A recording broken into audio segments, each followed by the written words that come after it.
ఓం శాంతి. శివ పరమాత్మ మహావాక్యాలు. బాబా అంటున్నారు, పిల్లలు కొంతమంది ప్రతి విషయంలో మేమే చనిపోవాలా, చనిపోవడానికి కష్టంగా ఉంది అని అంటున్నారు. కానీ బ్రహ్మకుమారిగా అయిన తర్వాత మరజీవి జన్మ తీసుకున్నారు కదా, అంటే చనిపోయినట్లే కదా. అంటే ఇది చనిపోవడం అంటే ఆ చనిపోవడం కాదు. మరజీవి జన్మ అంటే ఏంటి? పాత సంస్కారాలు, పాత సంబంధికులు, పాత ప్రపంచం నుంచి అతీతంగా ఉండడం, పరమాత్మకి ప్రియంగా ఉండడమే చనిపోవడం. అదే మరో జీవ జన్మ అంటే.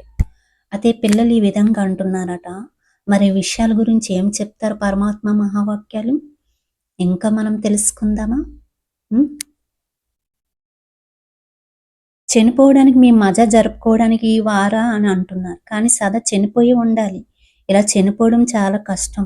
మరజీవిగా అయిపోయారు, ఇదైతే సహజమే.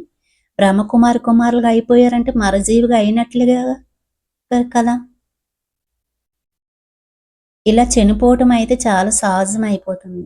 చనిపోయారు, బ్రహ్మకుమారిగా అయితే అయిపోయారు. కానీ ఇలా మాటికి చనిపోవటం అనేది చాలా కష్టమే కదా. చిన్నవారు అంటున్నారు, మేము ఎక్కువగా చనిపోవలసి వస్తుంది అని. మరి పెద్దవారు అంటున్నారు, మేము కూడా చాలా వినవలసి వస్తుంది అని. చిన్నవారు సహించవలసి వస్తుంది, పెద్దవారు వినవలసి వస్తుంది. అయితే ఎవరు చనిపోయినట్లు? ఎవరు చనిపోయారు?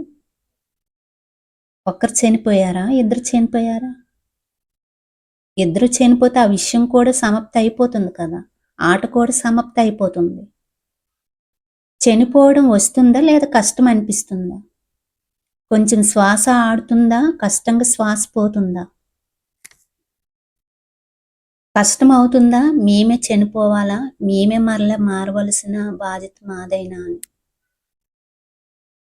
బాధ్యత అయితే ఇతరులకు కూడా ఉంది కదా అంటున్నారు.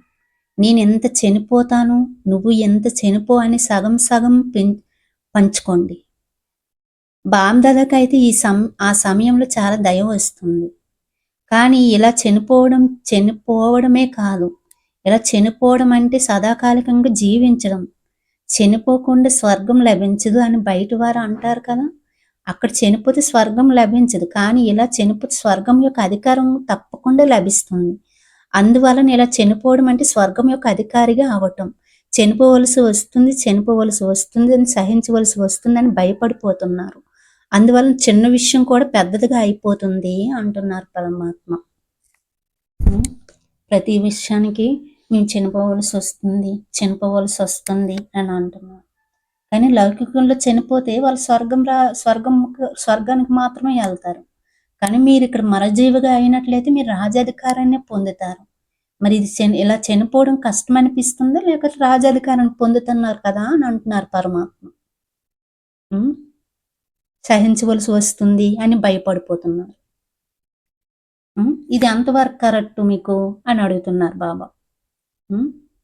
మీరు ఎంత మరణిస్తే అంత మీకు రాజాధికారం మీకు లభిస్తుంది.